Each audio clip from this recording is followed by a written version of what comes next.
Listening to Thunder and Lightning on SuperTalk Mississippi, covering Mississippi State sports like nobody else. With Sports Talk Mississippi's Brian Hadad and Robbie Faulk of On3 Sports. Now get ready for Thunder and Lightning.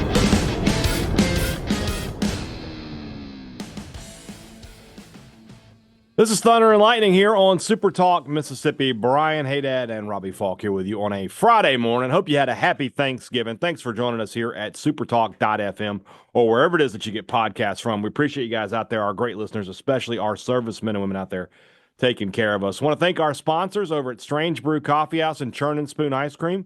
Start your day the right way with a trip to the drive-thru over at Strange Brew Coffee House here in Starkville or at Brupolo over in Tupelo. Be a little weird, Robbie, if Brupolo was in Sabugla. Sabugla, a girl who's hard to get. Wherever you are in our great state, you can enjoy Strange Brew Coffee each and every morning. It's just a click away at strangebrewcoffeehouse.com. If you're looking for something for the coffee lover in your life, they've got a lot of great gift ideas you can put under the tree this holiday season. The Mississippi Beef Council wants to remind you that beef, it is what's for dinner. If you're cooking out this weekend, nothing beats the sizzle of beef on the grill. So grill them up. I was at the grocery store today. They got prime rib on special. They got some big 8-9 pound prime rib sitting out there. I was like I don't need a 9 pounder for my family of 4, but I'd be willing to try to put a dent in it. I'll put it that way. Sure you do. Nah, we'll when we get closer, we'll get like a 5 pounder, and that'll be plenty. That's plenty. Yeah, that'll work. It'll be enough. But if you want to give me a 9 pounder, I'm not going to say no. I get you a 279 pounder. How about that? I'll just come sit on your lap. Well, now I want to be able to cook this and eat it. Oh, I can't cook you. That would be put in jail. You've cooked me all year in this pick'em contest. Yeah, but it can change on a dime. I'm not going to talk any trash until it's over. Oh, there we go. Wait.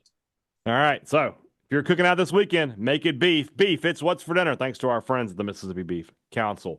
College Corner, collegecornerstore.com is the place to find the maroon and white merchandise that you are looking for. It is Black Friday, so if you haven't already, head over to College Corner, 2 locations in the Jackson area, originally by Fleet Feet, flowed by the Half Shell. Get these sales going right now on apparel only. 40% off from 7 a.m. to 9 a.m., 25% off 9 a.m. to 11, 11 a.m. to close, 10% off on apparel only, in-store only. And then this Monday, Cyber Monday, be 25% off all site on the whole site. Code is Cyber24.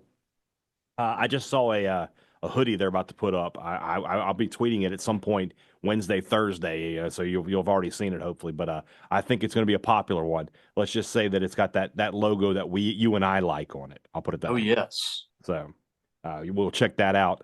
So check it out, College Corner, collegecornerstore.com. Restaurant Tyler, Starkville's flagship restaurant, lunch, dinner, Sunday brunch. The best meal in town is at Restaurant Tyler. If you've had Thanksgiving and you're tired of turkey leftovers already, Restaurant Tyler for lunch today will be a fantastic idea if you're in the Starkville area. So head over there and grab a great blue plate lunch, meat, veg, cornbread. It's everything that you want in a Southern lunch. It's right there at the best restaurant in town at Restaurant Tyler. Priority One Bank, 16 locations to serve you throughout Central Mississippi. Let PriorityOneBank.com be your guide and show you not only where they're located, but that they're going to help you invest, manage your money, and prepare for the future. When you have questions about your money, you can't afford to wait around these days. You got to have answers. You need to talk to a bank that provides a level of service better than you can get at those big corporate banks. You need to talk to the good folks at Priority One Bank. Let them make you their priority. It is Black Friday. It is time for the Egg Bowl. If your mind isn't right by now, it's just not going to be. So we'll put that on you. That's for you to shoulder that load. Mississippi State, Ole Miss. Ole Miss, as the last time I checked, a 26-point favorite. As far as I can tell, Robbie, this is the biggest line in the history of the game in modern days. The biggest one I can remember in recent times was 2017. State was a 17-point favorite. They did not cover. They did not win that game, as we recall. So, upsets happen, I guess, in this series. I will say that for the most part, the team that's the favorite tends to win in this series for whatever reason. State was I was an underdog in 2022. Ole Miss was actually an underdog in 2021. I don't know how people remember that. But that Ole Miss team was ranked and State was not. But State was a small favorite when the lines opened up in that one. We've talked all week about this game, and we're it's kind of at the point where we're making content, right? When we know what we have to do, but we have to preview this game. And of course, the 3 Ps are brought to you by our friends over at Sanders Rentals. If you're looking for game day rentals, obviously football is come and gone, but baseball will be here before you know it. If you're looking for places to stay in Starkville those weekends and you're not looking to pay the ridiculous charges that hotels around this town are going to hit you with, you need to check out Sanders Rentals.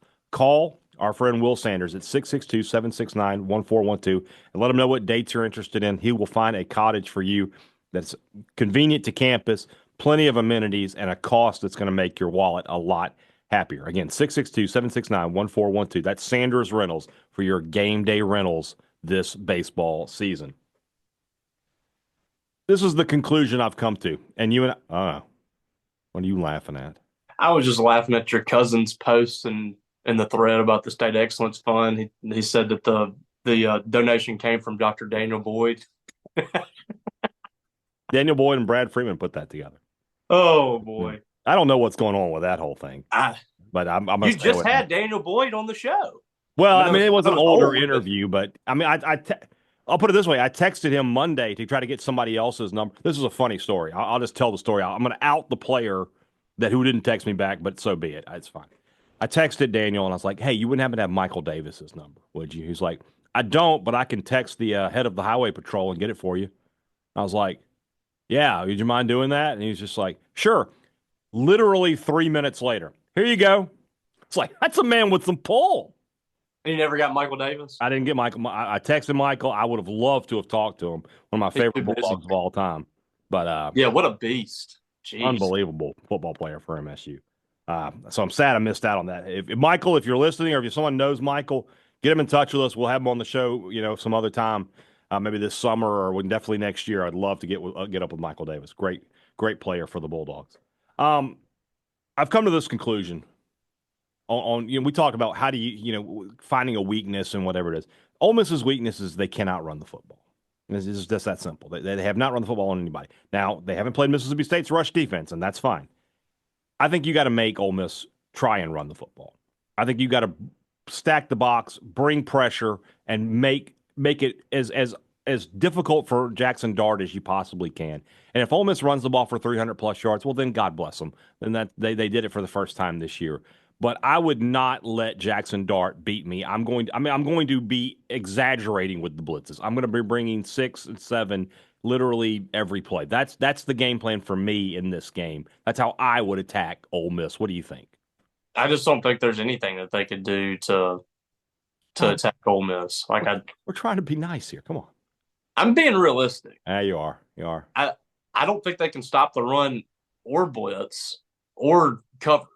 So I think that's the thing is to me it's just going to take Ole Miss making mistakes, and I don't know what that entails for Mississippi State. I don't know what the best way to handle this is to game plan, because I haven't seen MSU against anyone outside of Eastern Kentucky and UMass be able to put together a scheme that slows down the opposition.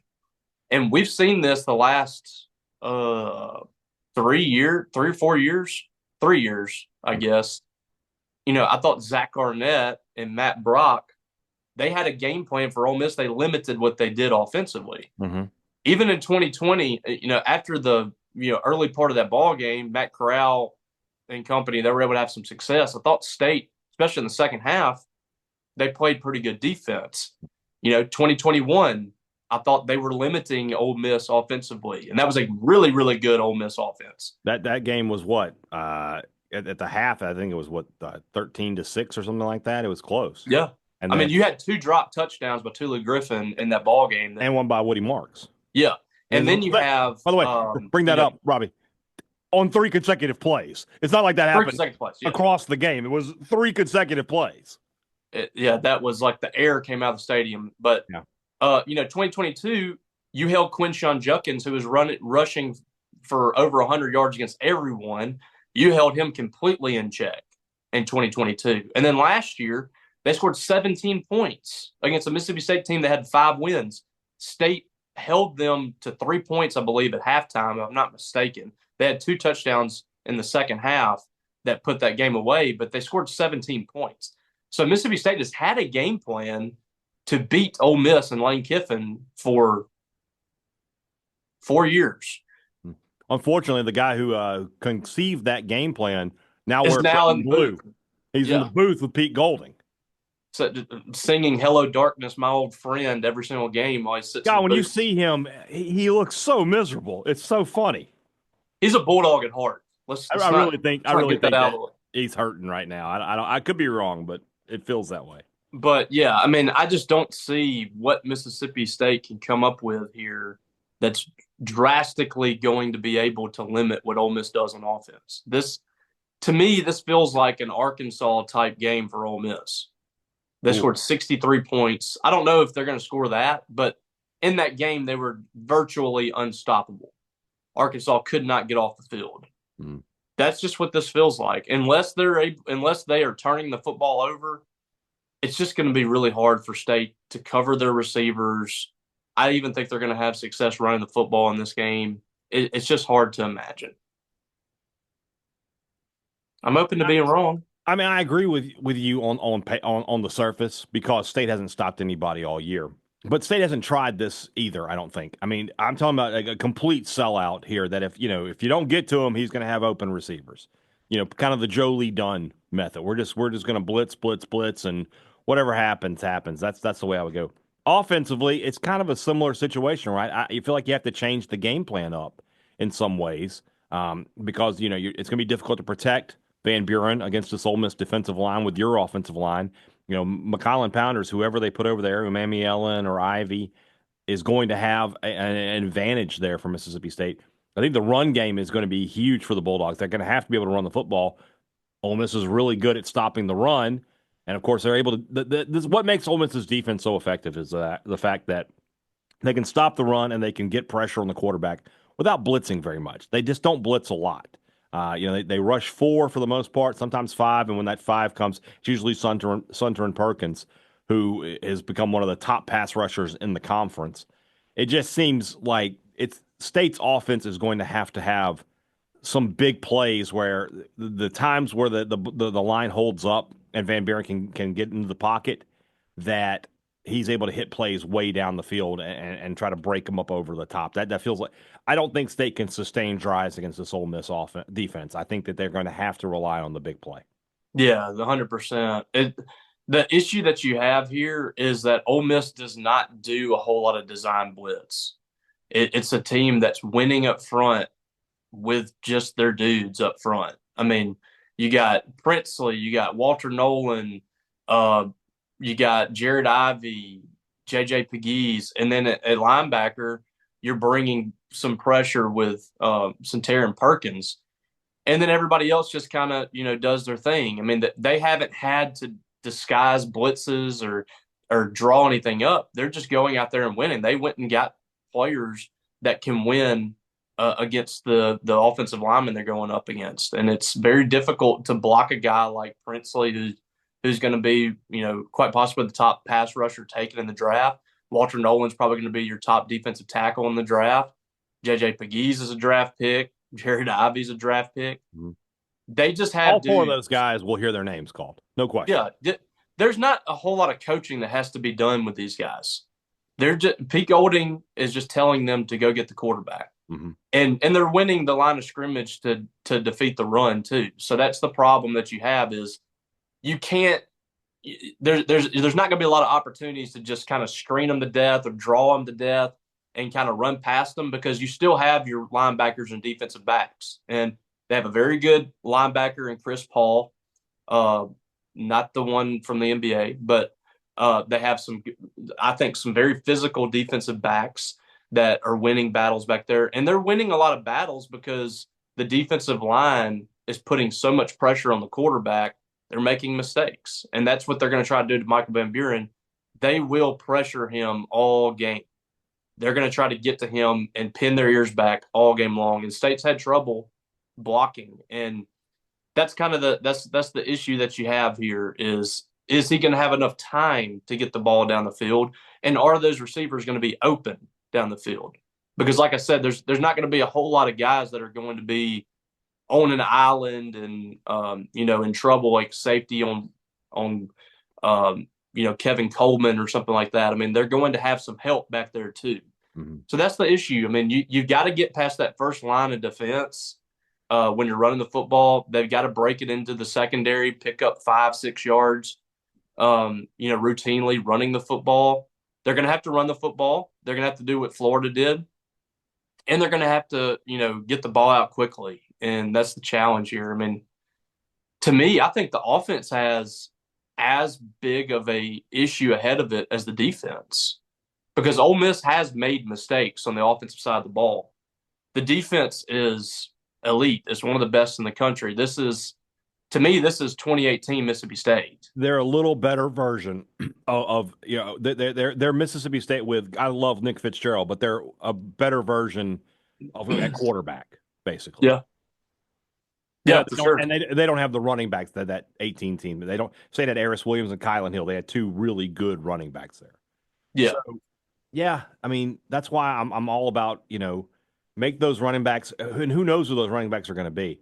How angry, how outright outraged will Ole Miss fans be if Bentley plays a lot in this game and has like 150 yards? They're going to lose it. I almost want to root that to happen. I'm willing to sacrifice that. Yeah. I think, the other thing for State is this has not been a year where they've scored non-offensive touchdowns. They just have the one, if I'm correct. And that was against Elijah Cannon, of all people, against Eastern Kentucky. Got to find a way to special teams, something. If you can find some points somewhere other than your offense, that's going to go a long way for the Bulldogs. I just, when I look at this game, I want to try to present some ideas of how State could find a way in this game, but it's just very difficult.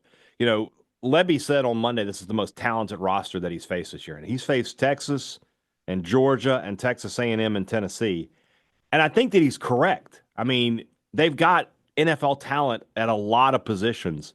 Trey Harris not playing today sort of takes one guy away, but Dart's an NFL guy. I think Priestcorn is when he's healthy. He's been another guy who's disappeared this year. Mm-hmm.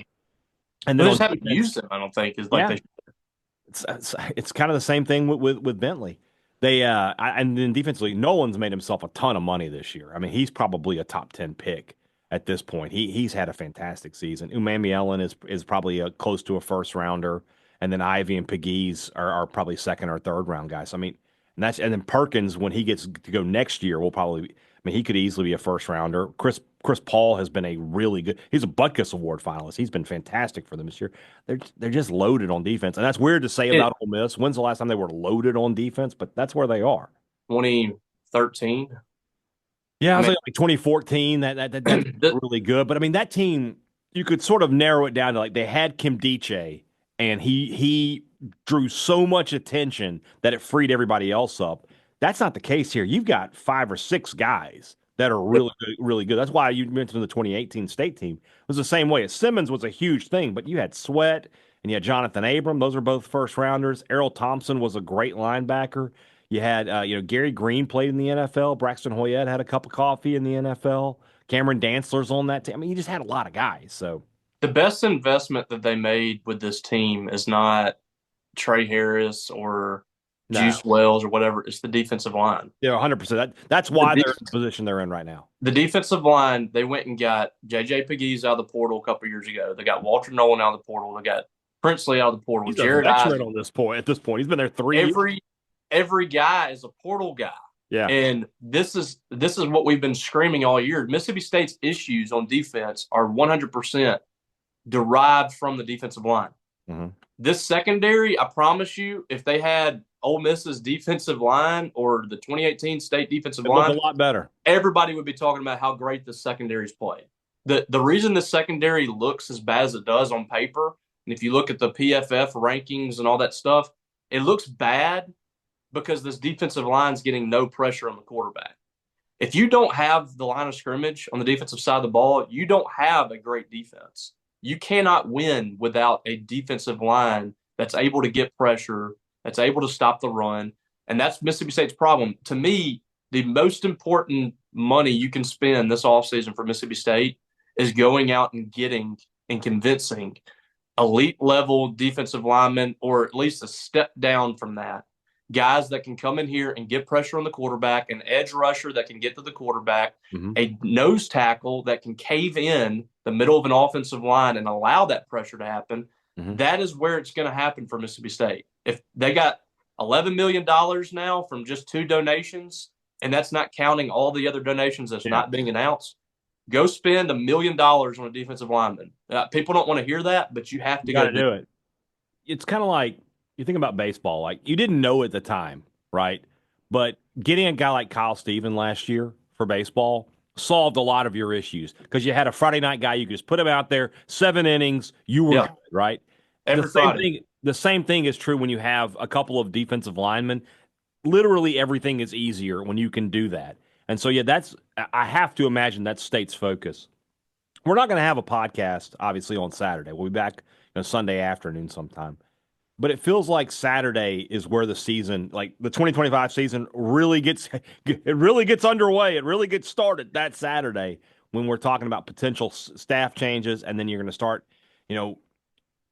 possibly hearing some guys, names are being thrown out. Hey, they're going into the portal, and they're Mississippi State's on them, and so on and so forth. But for Friday, we said it earlier this week, and I will say it again. Nothing can happen today that I look at and I go, that hurt. It's either going to be happiness or nothing coming into this game. And I told you at the beginning of the season to live in the maroon bubble. This has not been a pleasant place to stay this year. But at this time, we're about to step out of the bubble, but this last little bit's going to hurt a little bit, but at least we'll all be together. Yeah, it's going to hurt, my friend. I'm expecting, State to be pretty active early on in this portal process.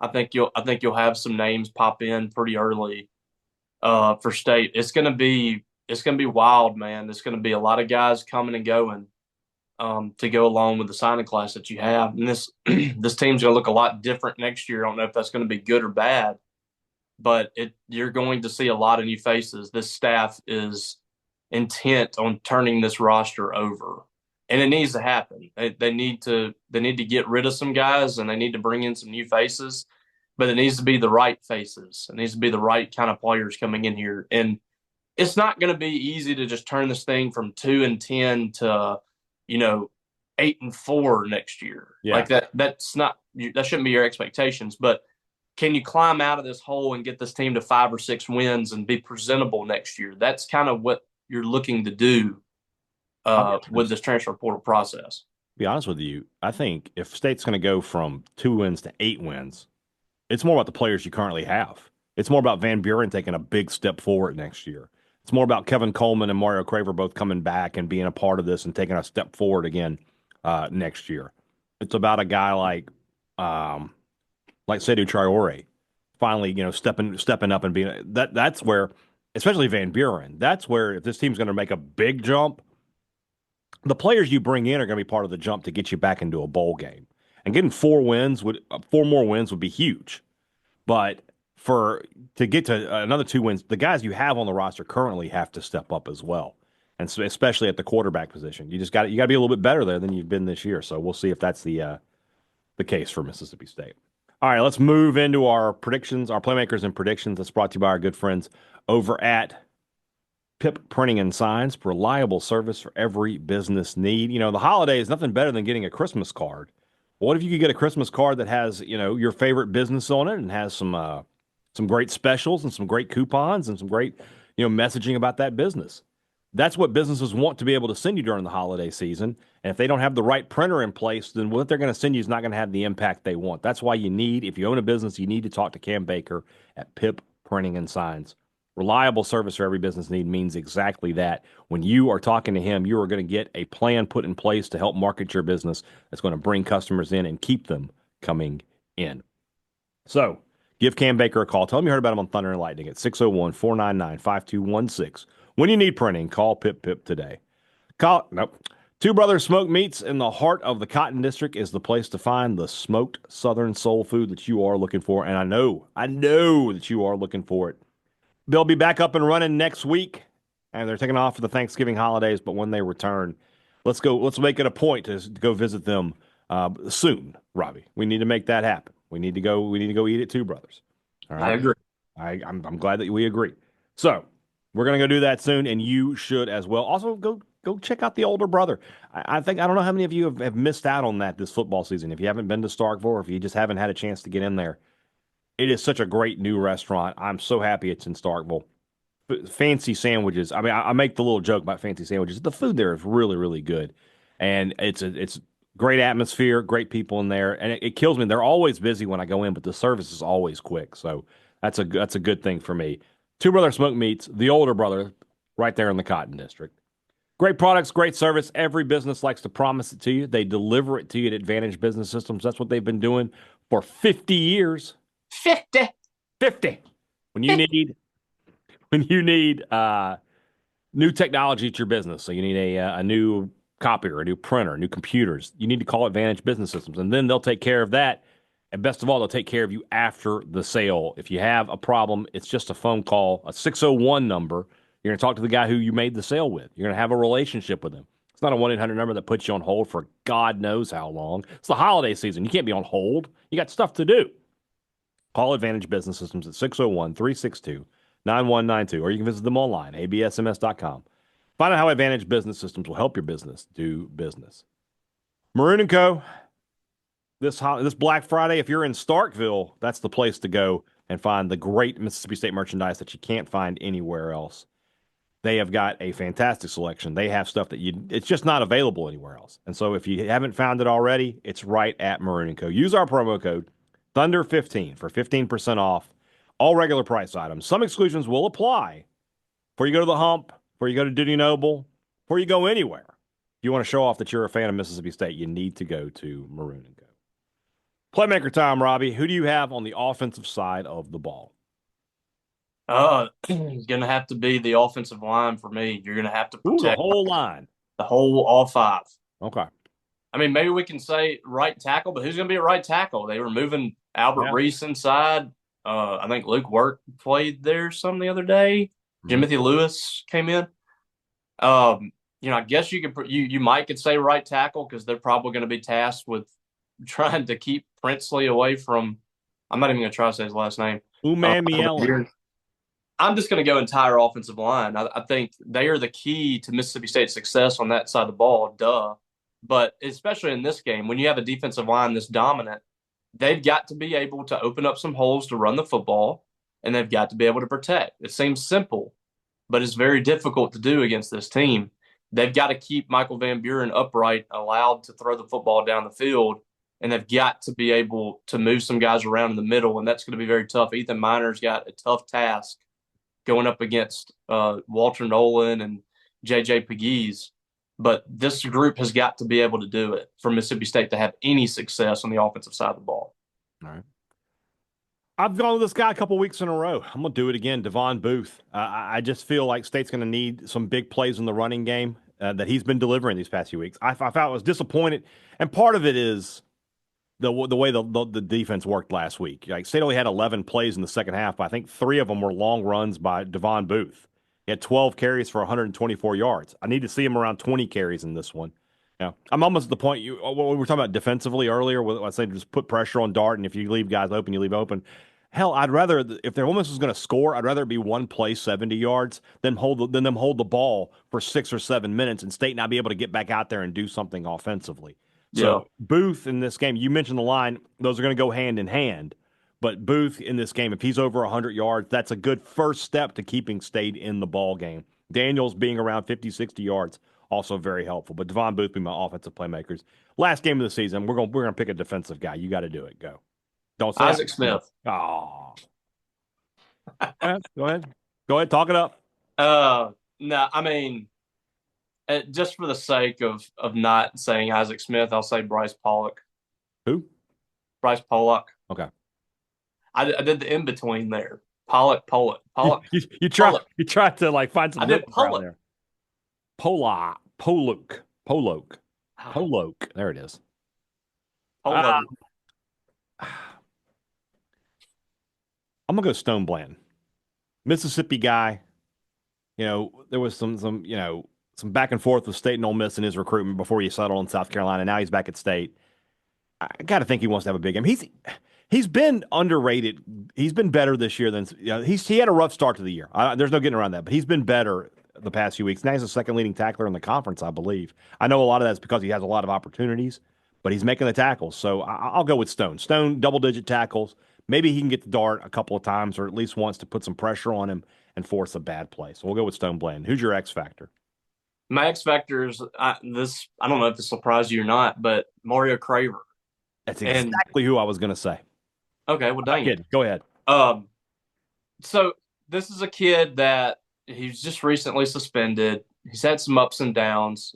You can see the explosiveness with him. You can kind of see that he could be a very special player. I think in this game, he's going to want to make some big plays. He's going to be determined to go out there and do something big for Mississippi State.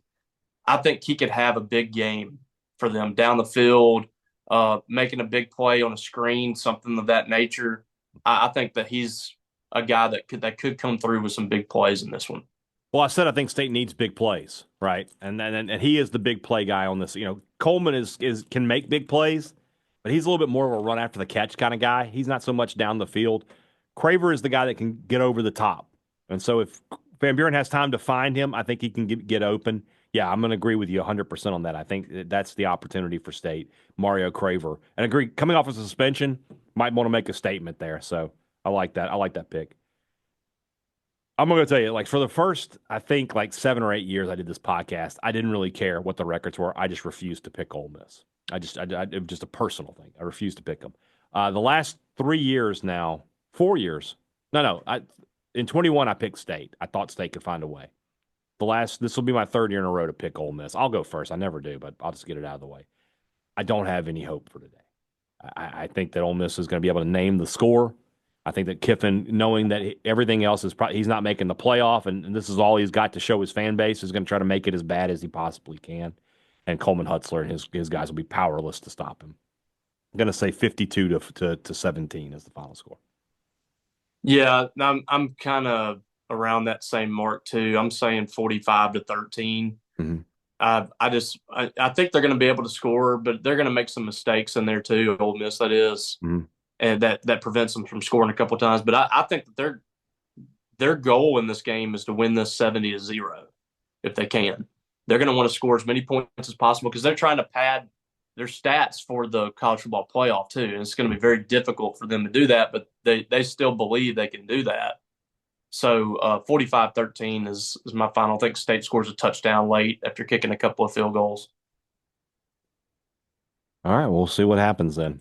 I want to throw in we want to preface our remarks, or I guess we're not prefacing at this point. We'll make a postmark of our remarks here. We want to be wrong. Nobody would be happier to be wrong than me. I promise you that. All right. That's all for today. Again, hope you guys had a great Thanksgiving and enjoy a great weekend of college football, the final regular season weekend of the year with all our rivalry games. That should be a lot of fun.